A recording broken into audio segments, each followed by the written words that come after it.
السلام عليكم ورحمة الله وبركاته. إن الحمد لله نحمده ونستعينه ونستهديه ونستغفره ونؤمن به ونتوكل عليه ونعوذ بالله من شرور أنفسنا وسيئات أعمالنا. من يهده الله فلا مضل له ومن يضلل فلا هادي له.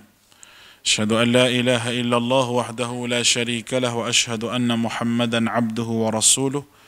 اللهم صل على محمد وعلى آله وأصحابه ومن تبعهم بإحسان إلى يوم الدين. قالوا سبحانك لا علم لنا إلا ما علمتنا إنك أنت العليم الحكيم ولا حول ولا قوة إلا بالله العلي العظيم. ربنا زدنا علما وارزقنا فهما اللهم فقهنا في الدين وعلمنا التأويل واهدنا إلى سواء السبيل. Alhamdulillah, bersyukur pada Allah kita dapat bersama-sama pada petang ini dan kita sambung tafsir daripada surah Al-An'am ayat yang ke-99. Ayat yang ke-99 hingga ayat 101, manusia boleh minta, manusia ada yang minta tolong dengan jin. Kemarin kita sebut beberapa ayat berkenaan dengan bintang yang dijadikan oleh Allah Subhanahu wa taala siang dan malam. Semua itu sebagai satu petanda kepada manusia supaya manusia beriman kepada Allah Taala. Sebagaimana tunduknya alam ini kepada Allah Azza wa Jalla, maka manusia perlu tunduk kepada Allah Subhanahu wa taala. Dalam erti kata na'budu wa nasta'in, dia hanyalah kepada Allah Azza wa Jalla. Dia tidak akan memperhambakan diri kepada yang lain selain daripada Allah Azza wa Jalla. Dan dia tidak akan tunduk kepada yang lain selain daripada dia tunduk kepada Allah Azza wa Jalla. Baik, kita tengok. Pastikan tuan-tuan share. Sebelum pada saya pergi jauh lagi, tuan-tuan kena share. Ayat 99, kita tengok firman Allah Ta'ala. وهو الذي أنزل من السماء ماء فأخرجنا به نبات كل شيء فأخرجنا منه حضرا نخرج منه حبا متراكبا ومن النخل من طلعها قنوان دانية وجنات من أعناب والزيتون والرمان متشابها وغير متشابه انظروا إلى ثمره إذا أثمر وينعه إن في ذلكم لآيات لقوم يؤمنون. Baik. وهو الذي أنزل من السماء ماء, dan dialah yang menurunkan air hujan daripada langit. Air yang turun daripada langit ni dengan berbagai cara lah. Kalau kita tengok yang turun ni ada dua benda, iaitu hujan dan turun juga dalam bentuk salji. Tapi pastinya Allah Ta'ala menurunkan air. Dan air ini satu keperluan untuk manusia hidup. Sebagaimana Allah Ta'ala telah berfirman, وَجَعَلْنَا مِنَ الْمَاءِ كُلِّ شَيْءٍ حَيٍّ. وَجَعَلْنَا مِنَ الْمَاءِ, aku jadikan daripada air ini untuk semua benda hidup. Maknanya semua benda hidup ni perlukan air. Dia tak boleh duduk tanpa air. Kita nak menanak nasi pun kena air, nak masak nasi pun kena air. Bagaimana orang apa ni kita panggil seorang India, dia nak buat apa orang panggil, buat roti pun mesti dengan air. Dan semua air ini memerlukan kehidupan kita ni, memang keperluan yang asasi itu air. Bukan kita sajalah nak pada air ni, semua makhluk atas muka dunia ni perlu kepada air. Dan mungkin kita tidak akan dapat hidup lah kalau tak ada air ni, memang tidak dapat hidup, sebab air ini adalah punca kepada kehidupan manusia ini. Baik. Fa akhrajna bihi nabata kulli shay'in, lalu kami tumbuhkan dengan air itu segala macam tumbuh-tumbuhan. Kalimah nabat, nabata ni bermaksud semua hidupan yang tumbuh daripada tanah. Tumbuh daripada tanah, lalang, pokok, bunga, air, semua sekali. Semua ni daripada air yang sama tapi berbagai jenis tanaman. Allah Ta'ala tunjuk. Daripada air yang sama. Sumber air itu sama. Bagaimana sumber air ni sama? Tidak kata air hujan di tempat Perlis ni lagu lain, air hujan di Kedah lagu lain, air hujan di Kelantan tak sama, sama saja. Warna dia pun sama, bau dia pun sama, rasa dia pun begitu je. Semua sekali lah di atas muka dunia ni, bukan di sini saja, tempat-tempat lain pun sama. Tunjuk bahawa hebatnya Allah Ta'ala jadikan alam ini, Allah Ta'ala itu satu je. Tidak dua, tidak tiga. Kalau nak dibanding dengan kita pula, kalau kita cipta minyak untuk kereta ni, macam-macam jenis minyak kena buat. Ada minyak untuk kereta, ada minyak untuk brake, ada enjin, minyak gear, minyak gear, minyak brake, minyak enjin, macam-macam minyak. Salah masuk lubang minyak ni, mapuh kereta kita. Minyak silinder kita pergi letak minyak brake letak minyak silinder, minyak ABS, macam-macam jenis minyak saja. Lemahnya ciptaan manusia ni untuk untuk hidupkan kereta. Namun Allah Subhanahu Wa Taala ni dia gunakan air yang sejenis untuk menghidupkan semua tanaman. Lalang hak tak boleh makan apa, rupuk hak lembu makan, pucuk paku ke apa hak manusia makan. Dan semualah pokok hak jenis bercabang, hak tak bercabang. Ya Allah Ta'ala sebut dalam Quran tu, wa fil ardi qita'un mutajawiratun wa jannatun min a'nabin wa zar'un wa nakhilun sinwanun wa ghairu sinwanin yusqa bima'in wahid. Allah Ta'ala sebut sama juga. Yusqa bima'in wahid. Air yang satu juga. Yang menyebabkan Allah Subhanahu Wa Ta'ala turunkan air ini, jadi semua boleh hidup. Itu hebat. Baik. فأخرجنا منه خضرا. Maka kami keluarkan daripada tumbuhan-tumbuhan itu tanaman yang menghijau. Khadira ni tanaman menghijau. Dengan tumbuhan itu maka menghijaulah alam ini. Kehijauan alam ni suatu yang sangat indah. Kalau merah, pokok-pokok ni bengong habis kita. Kalau merah, kuning, purple ni sesuai untuk bunga-bunga sikit-sikit warna. Tapi kalau semua sekali warna pokok ni, sini pink, sini purple, sini Allah bengong, kita cakap nak tengok. Tak larat nak tengok sini merah habis. Masuk negeri ni jenis minat warna merah, dia tanah pokok hak merah belakang. Negeri ni minat warna biru, dia tanah hak biru. Tapi tidak, Allah Ta'ala jadikan hijau. Semua sekali. Kebetulan pula hijau ni dia jadi satu warna yang mana segar. Kalau kita tengok tu jadi segar. Hijau penuh. Kalau kuning kering tu, Allah, kita tengok pun jadi orang panggil mata tu tak cerah. Kalau musim kemarau, kita tak musim kemarau.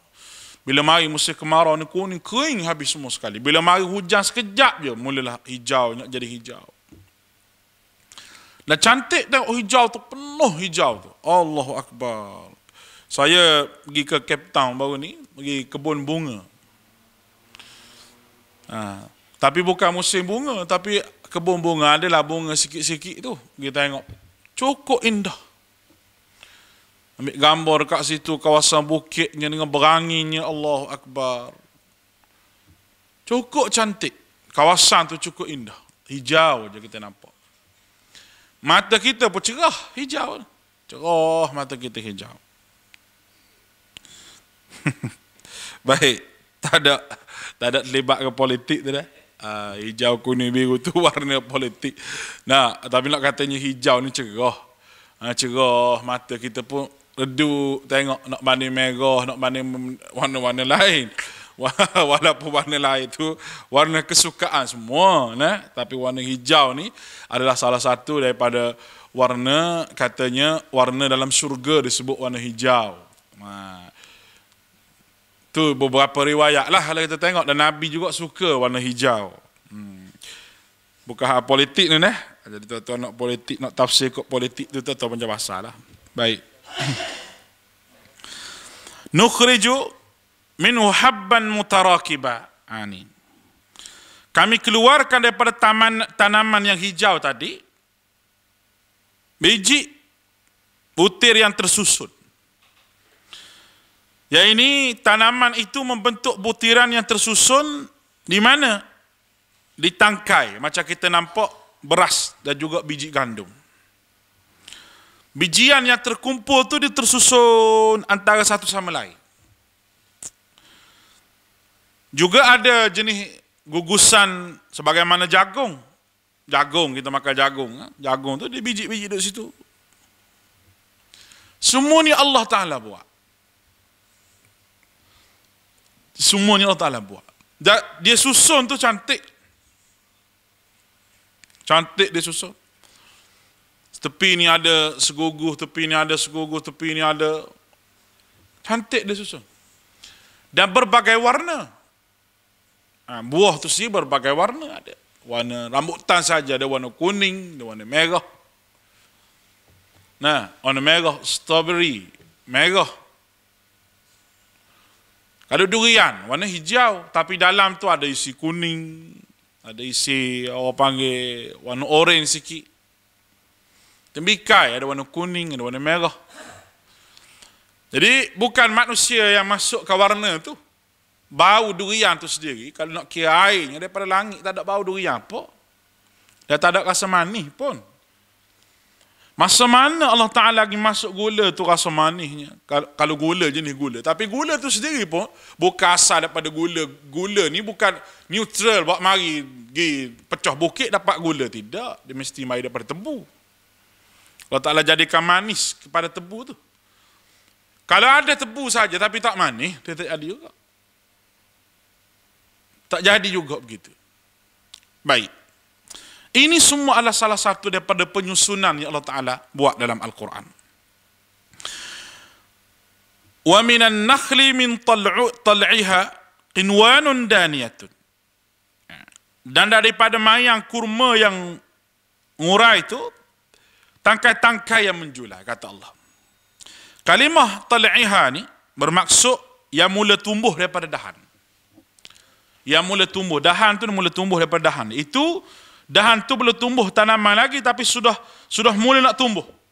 Mulanya kita nampak macam bunga, lepas tu dia tumbuh buah. Dia tumbuh buah. Dan kaedahnya begitulah. Kaedah dia bunga dulu. Kalau durian tu bunga dulu. Harum manis pun begitu juga. Negeri Perlis ni tak, dia mari dengan bunga. Dia mari dengan bunga. Kalau hujan turun masa bunga tu, jatuh bunga tu habis. Belum daripada nak bunga tu, nak pada air yang banyak. Kalau pokok tamar, contoh pokok kurma, belum pada nak berbuah tu, mula-mula tanam tu dia nak kepada air yang cukup banyak. Kita kena ladungkan air tu, kita kena kepung air tu di sekitar pokok tu. Itu kaedah dia lah. Dan semasa dia telah pun ada bunga dia keluar, dia punya putih, biji-biji apa semua tu dekat tangkai, tak perlu dah, ada sikit-sikit je air. Masa mula-mula tu nak kepada air yang banyak. Bila dia berbunga dah, macam harum manis tadi berbunga, nak kepada air juga tapi sikit. Tapi kalau hujan turun, jatuh bunga tu tak jadi buah. Durian pun sama, ada bunga dulu. Jadi kerja nak keluar bunga daripada batang, semua ni kerja Allah Subhanahu Wa Taala, bukan kerja manusia. Kalimah qinwanun bermaksud gugusan. Kalimah daniyatun bermaksud menjulai rendah. Kita panggil buah yang ranum. Menjulai rendah begitu, semakin masak semakin jadi rendah. Sebab apa? Kerana buah ni bila masak dia jadi berat. Bila masak dia jadi berat. Sebab tu di antara fiqh Syafi'i, kita tidak boleh menjual buah ada di pokok lagi. Dia kena petik dulu buah tu. Bawa ada urusan jual beli. Bawa ada urusan jual beli. Orang jual harum manis contoh. Dia kena petik, letak dulu, dan masa dia timbang, masa orang panggil masa dia putih tu, masa dia tak masak lagi tu, dia punya kadar timbangan dia tu ringan lah. Bila dia masak tu jadi berat. Karena makin masak buah tu makin berat. Buah tu. Di pokok pun begitu juga. Makin masak buah tu makin berat. Baik. Dan ia berdekatan antara satu sama lain. Kalau pokok rambutan, berdekatan antara satu sama lain, sebelah ni dahan ni ada sikit, sebelah ni ada sikit. Wa jannatin min a'nab, dan kebun-kebun anggur. Buah anggur ni jenis makanan yang istimewa di tanah Arab. Dan Quran berapa kali sebut anggur. Inap. Istimewa. Harga pun mahal lah buah anggur ni. Buah anggur ni harga mahal. Dia tak sama dengan pisang, tak sama dengan tembikai. Dan tempat-tempat juga boleh tanam anggur ni. Tempat-tempat juga. Bukan tak semestinya tempat tu sejuk. Tidak juga. Kalau tempat sejuk jenis tanaman jenis lain. Jadi Jabatan Pertanian kita gini. Waz-zaitun dan zaitun. Buah dan minyak zaitun ni ada banyak kegunaan.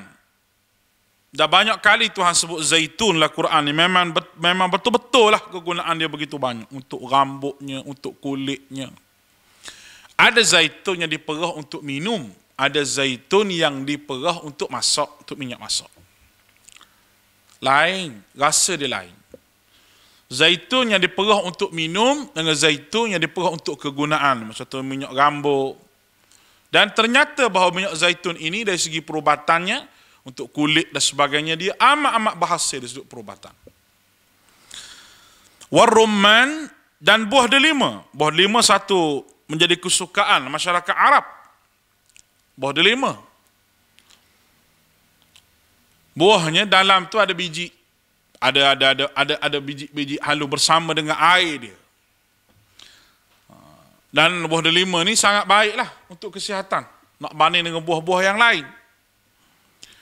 Airnya cukup mujarab. Untuk kolesterol, kulitnya pun sama. Boleh rebuh macam-macam ubat orang buat buah delima.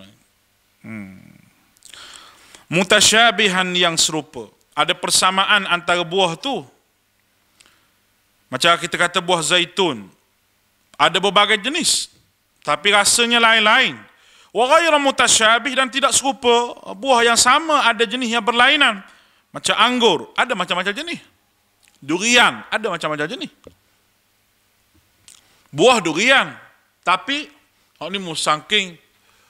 Tak, hak ni kucing tidur. Hak ni bewok mapu macam-macam. Macam-macam nama tu, saya bubur lah tu. Tak, letak dalam apa pun tidak jadi bid'ah. D26 grade atau D24 macam-macam lah. Saya tak kerti lah durian ni. Kita tahu hak molek bagi rumah makan tu je. Ada macam-macam. Rambutan pun gitu juga. Bahasa Kelantan lah kita sebut rambutan. Ada anak sekolah. Dia panggil rambutan anak sekolah. Sebab halus-halus tu. Dia panggil anak sekolah. Kalau hak pok sekolah tu dia besar sikit. Nak? Macam-macam jenis rambutan. Buah mangga pun gitu juga. Ada hak konennya. Ada hak harum manisnya. Ada hak salahnya. Macam-macam lah. Hak tu mangga pula. Ni semua benda ni Allah Ta'ala sebut dalam Quran. Kalau kita kata benda-benda begini Tuhan sebut, memang nak tunjuk bahawa tidak ada manusia yang buat ni. Proses lah macam mana pun, sebagaimana saya pernah sebut dalam kuliah saya. Contohnya harum manis. Harum manis ni dipelih je, ada tempat lain tidak ada. Ambil biji ni kita tanam luar, pada pelih sikit dia kok diam ke mana kok? Tak tumbuh, dia jadi harum biru. Dia tak jadi harum manis. Nah, agak nak bagi ke Johor ke?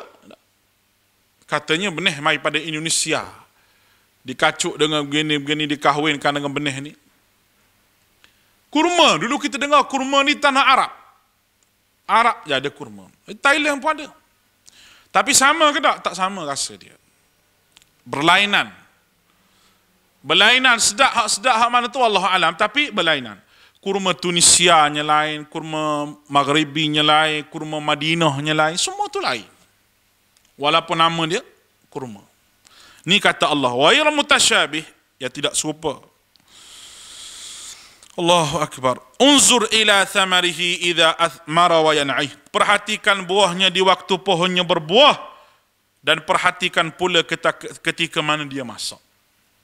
Allah ajar kita supaya jangan makan saja.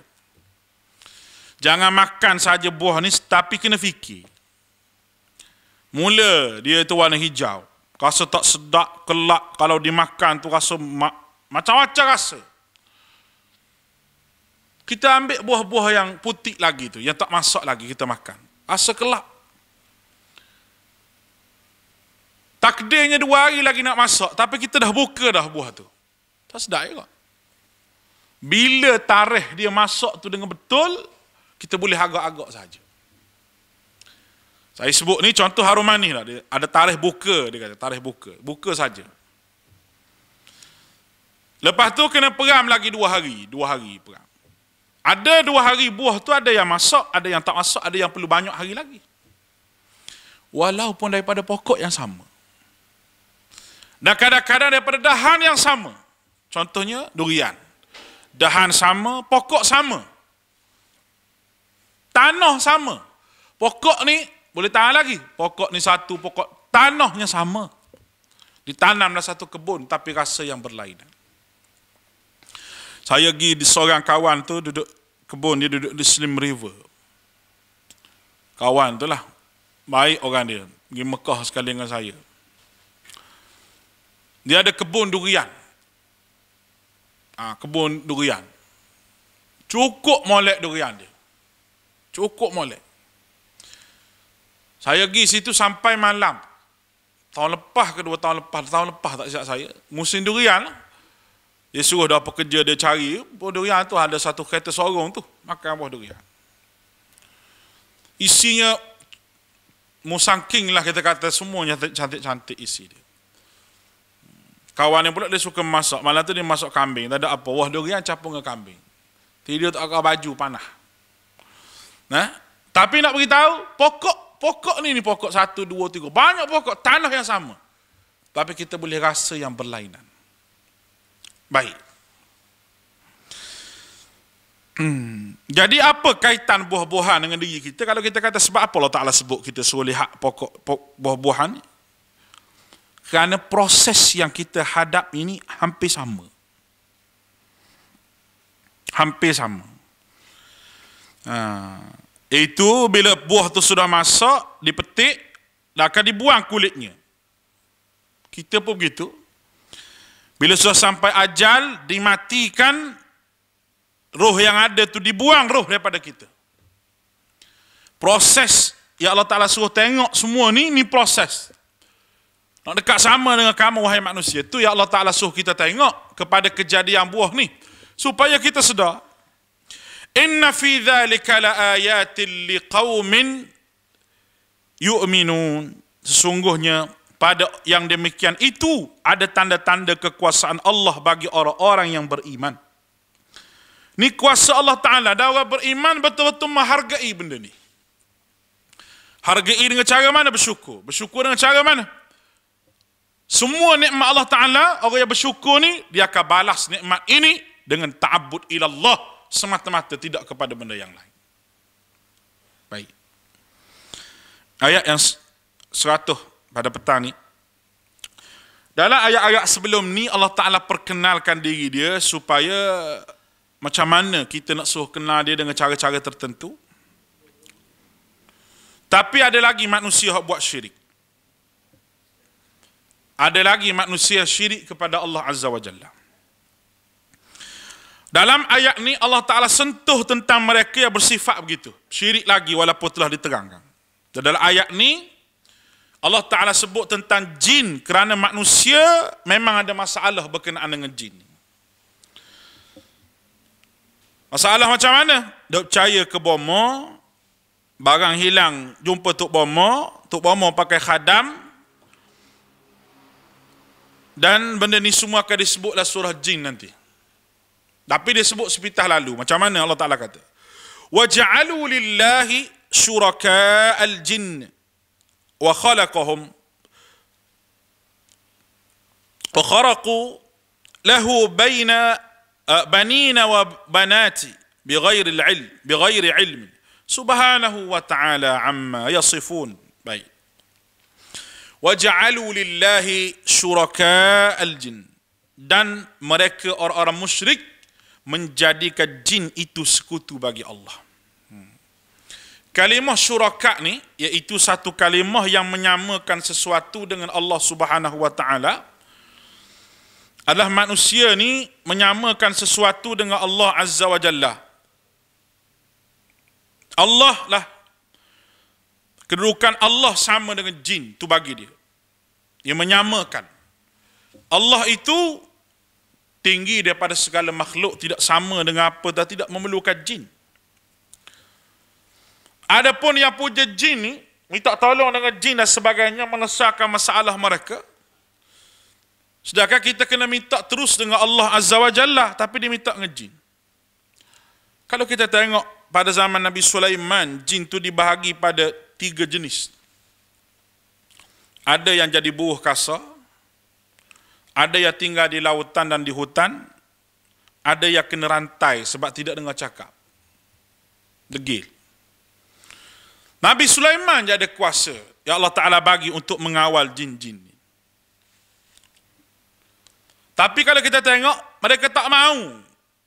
Dan mereka tak tahu pun Nabi Sulaiman sudah mati semasa diarahkan membina Baitul Maqdis tu, istana tu. Selama setahun Nabi Sulaiman telah mati. Allah. Dalam keadaan duduk, tapi jin tak tahu. Duduk gitu. Jin tak tahu. Tahu bila? Apabila tongkat Nabi Sulaiman dimakan oleh anak-anak, baru mereka tahu. Allahu Akbar. Jadi macam mana orang kata dia tahu semua ni? Minta tolong jin dan jin bagi tahu semua perkara pada dia. Macam mana dia boleh percaya? Macam mana orang tu boleh percaya dengan cakap jin? Kita pun pelik juga. Sedangkan jin tu tidak tahu benda gaib. Tandanya, contohnya Nabi Sulaiman mati pun dia tak tahu. Macam mana dia tahu? Dia tipu kita. Dia tipu ke jin. Bagaimana manusia boleh syirik dengan sembah jin ni? Itu mereka bertawassul dengan jin. Setiap kali mereka sembah jin, mereka bertawassul pada jin. Dan setiap kali mereka buat begitu, jin itu akan dampingi mereka. Dan kena ingat, setiap kali kita buat satu perkara, jin itu sendiri akan bersama dengan kita kalau kita tak buat ikut sunnah Nabi SAW. Dia akan mari dekat kita.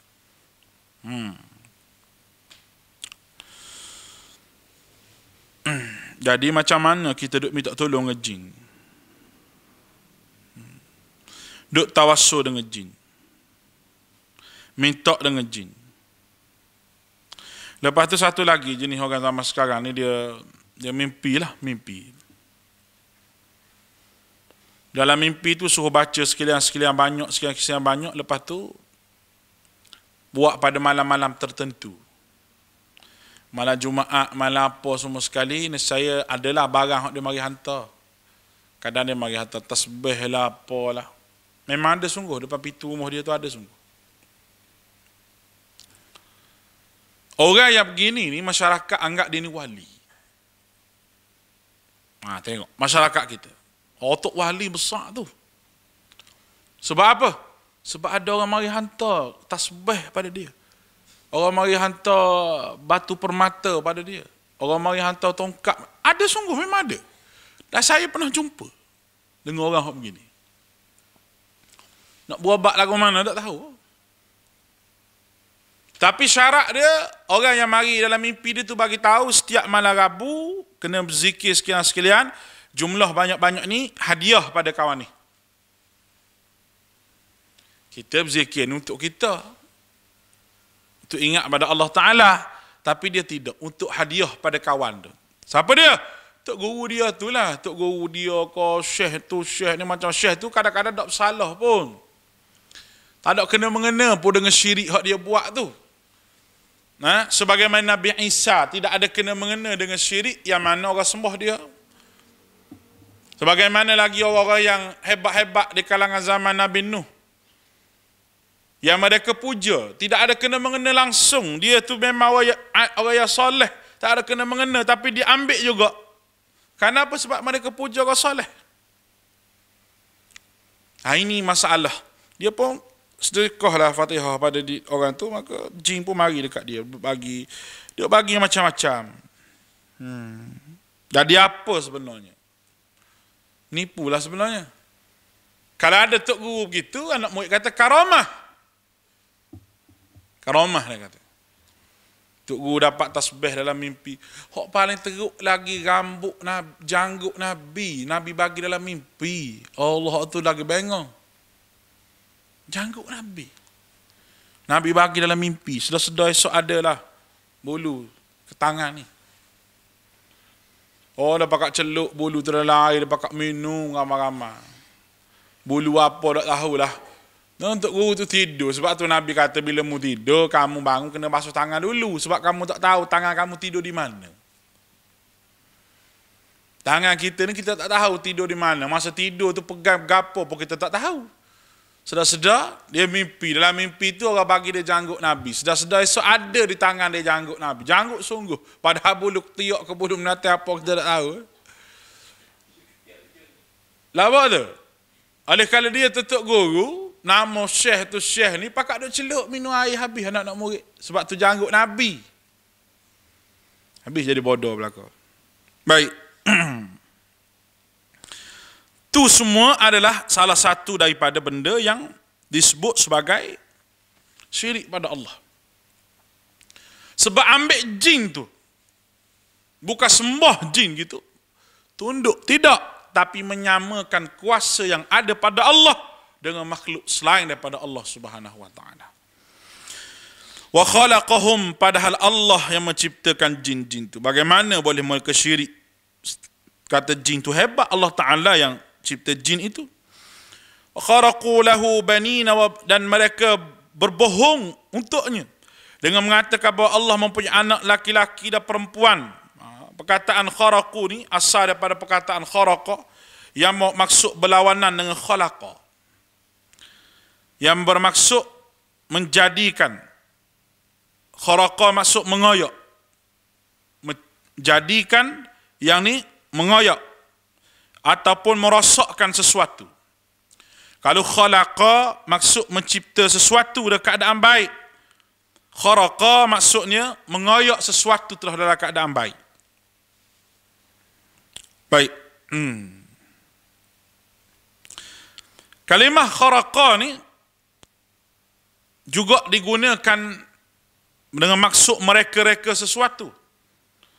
Dan rekaan dilakukan tanpa memikir logik. Berbohong dengan bohong yang tidak ada logiknya. Mereka yang kharaqa dengan kata yang lain itu Allah ada anak. Itu kata mereka. Kalimah banin, anak laki disembah kepada jin. Dan kalimah banat, anak perempuan disembah kepada malaikat, nisbah pada malaikat. Jadi bagi dia anak Allah Taala ni jin dan juga malaikat. Ini adalah kefahaman musyrikin Mekah. Dia kata malaikat itu anak perempuan Allah. Dan mereka bertawassul dengan jin dan juga malaikat. Bighairil ilm, tanpa berdasar pada ilmu. Maknanya mereka buat sahaja. Mereka sahaja daripada akal tanpa dalil sekalipun. Apa yang mereka buat. Tuhan kata, Subhanahu wa ta'ala amma yasifun. Maha suci Allah dan maha tinggi daripada sifat yang mereka berikan. Maha suci Allah, yasifun, Allah Ta'ala guna. Daripada apa yang disifatkan kepada Allah tu tidak sama sekali bagi Allah Azza wa Jalla. Ayat yang ke-101. Dah agak tekak lah kita ni. Baik. Ayat ke-101, dalil akli yang ke-13. Badi'us samawati wal ard. Anna yakunu lahu waladun walam takul lahu sahibah. Wa khalaqa kulli syai' wa huwa bikulli syai'in alim. Badi'us samawati wal ard. Dia yang menciptakan langit dan bumi. Kalimah badi' ni daripada kata dasar bada'a, bermaksud mula-mula buat. Bid'ah tu mari situlah. Kata dasar ini adalah kalimah bagi kalimah bid'ah. Bid'ah maknanya satu perkara yang tidak dibuat dan tidak didasarkan daripada Nabi SAW. Itu makna bid'ah. Kalau ada dalil, orang tak panggil bid'ah. Cuma dalil tu bincang kuat dengan tak kuat. Hak ni tak ada dalil. Ataupun mereka dalil. Reka dalil. Dalil tu ada. Tapi dia reka.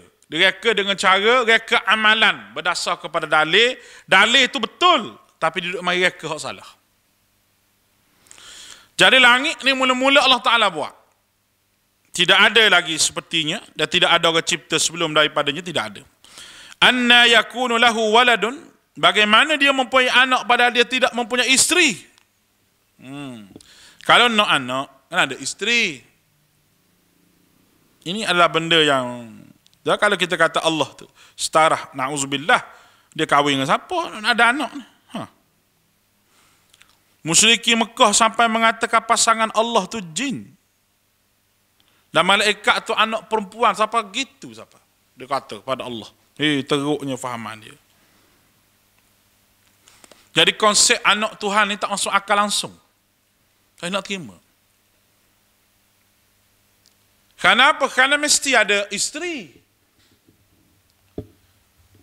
Siapa dia pula isteri? Nah, mesti anak-anak ni mesti ada isteri. Isteri siapa dia pula? Isteri. Isteri Allah Ta'ala.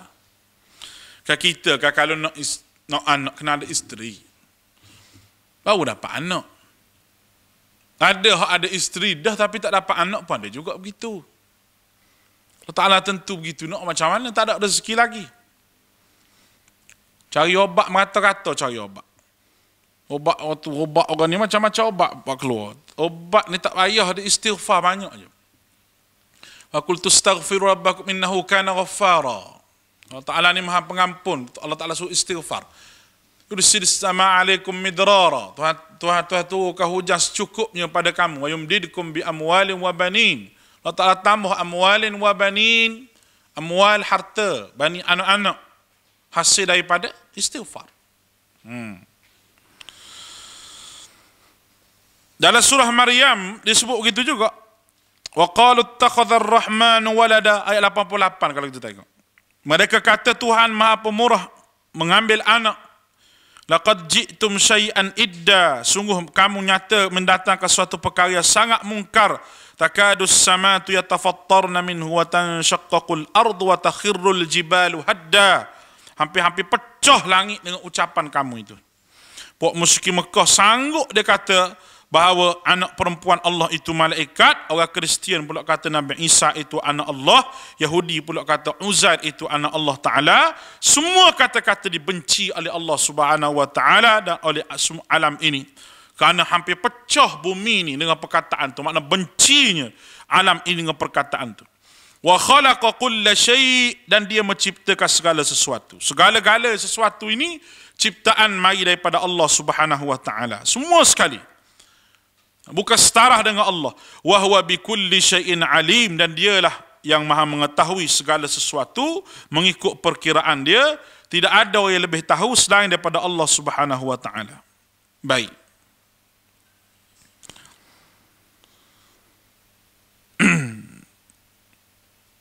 Maka ayat ni 102 ni Allah memperkenalkan diri dia kepada kita. Allah banyak dah memperkenalkan dirinya ni dalam Quran supaya kita dapat kenal. Maka kita kena pakai maklumat yang diberi oleh Allah dalam Quran ni lah. Berdasar untuk kita kenal Allah Ta'ala disebut sebagai ma'rifatullah. Sekarang ni Tuhan sebut dzalikumullahu rabbukum. Dzalikumullahu rabbukum, yang memiliki sifat-sifat demikian, yang buat air, waktu air semua sekali, itulah Tuhan kamu. Allah Tuhan kamu. Dalam ayat-ayat sebelum ni Allah Ta'ala memperkenalkan diri dia. Perkataan Rabb bukan sahaja bermaksud Tuhan, tapi yang mencipta, yang memelihara, yang mana menjaga, Tuhan kepada seluruh makhluk dan alam ini. La ilaha illahu, tidak ada Tuhan selain daripadanya. Ini adalah menolak fahaman syirik yang disebutkan tadi. khaliqu kulli syai', dia menciptakan segala sesuatu, jin, malaikat dan sebagainya. Fa'buduh, maka sembahlah dia. Bila dia hanyalah Allah, sembah dia sajalah. Minta dengan dia saja, nak minta tawassul dengan siapa lagi? Dengan nama Allah, sebab dialah Allah. Natawassalu ilaik bi asma'ikal husna wa sifatikal ula. Dengan sifat dia, dengan nama dia, minta tawassul dengan nama dia. Suruh berdoa dengan nama Allah. Bukan berdoa pada yang lain selain daripada Allah Azza wa Jalla. Wa huwa ala kulli syai'in wakil, dan dialah memelihara segala sesuatu. Kalimah wakil adalah pengurus, yang mengurus orang bawahannya. Allah Ta'ala saja yang wakil, yang mengurus segala-gala. Orang yang di bawah dia, tidak ada yang atas lebih daripada dia. Itu adalah satu penafian yang Allah Ta'ala buat dalam surah Al-An'am ini. Kesimpulan daripada apa yang kita belajar pada hari ini, selepas daripada seseorang itu kenal Allah Azza wa Jalla, dia kena beriman dengan Allah Ta'ala. Dia tidak boleh sama sekali mensyirikkan Allah Subhanahu wa Ta'ala kehidupan dia. Dan dia kena menutup jalan-jalan yang boleh pergi kepada syirik. Segala jalan-jalan yang berbentuk boleh bawa pada syirik pada Allah. Macam saya sebut tadilah, minta tolong dengan jin dan sebagainya. Kerana zaman sekarang banyak sangat benda pelik-pelik. Zaman fitnah zaman sekarang. Banyak perkara lah. Pelik-pelik ni banyak perkara. Semua benda orang nak tunjuk zaman sekarang lah. Tunjuk tu, nak tunjuk ni, macam-macam. Ada juga orang tanya saya, macam mana ustaz kita buat live, kita solat tengah malam.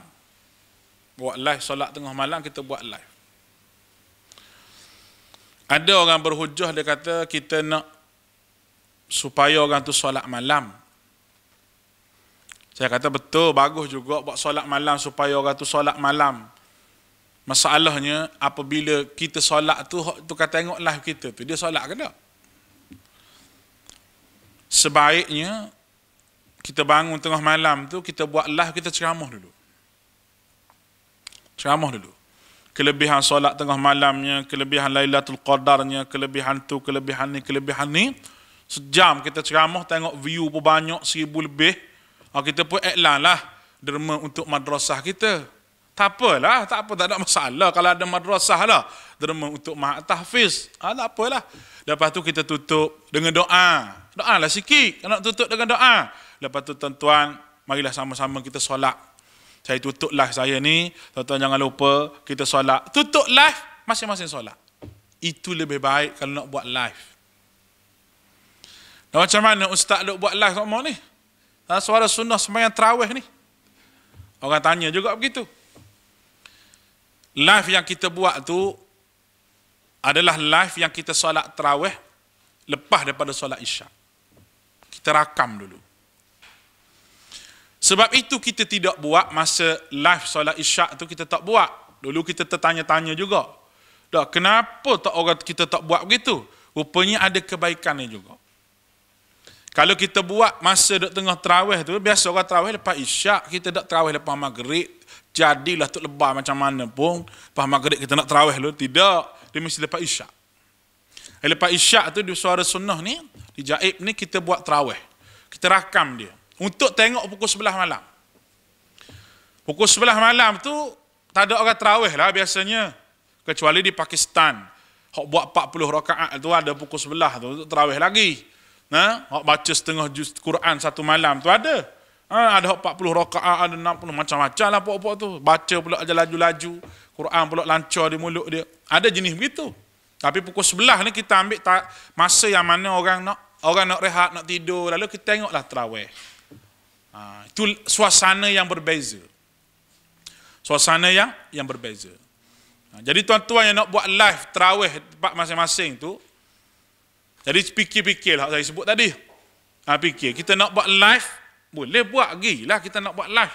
Tapi kita kena ingat masa tu masa orang tarawih.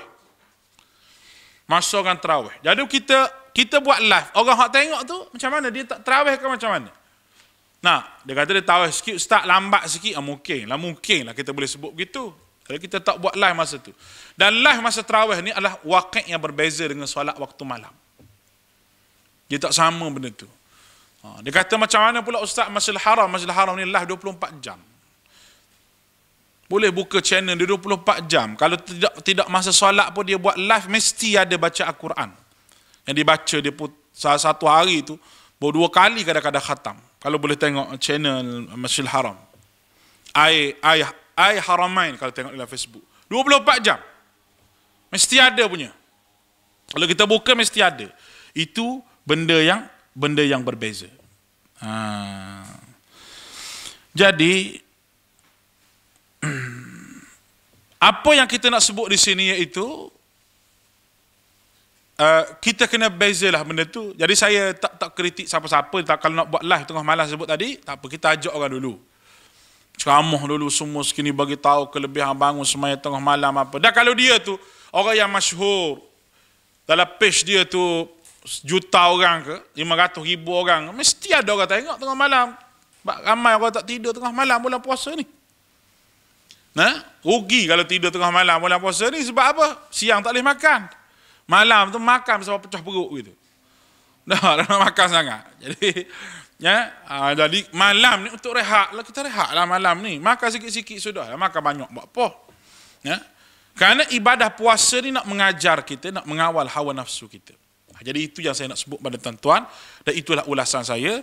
Saya kira setakat itulah untuk petang ni, dan itulah bersama dengan saya dah hari ni, harilah dah bersama dengan saya ni.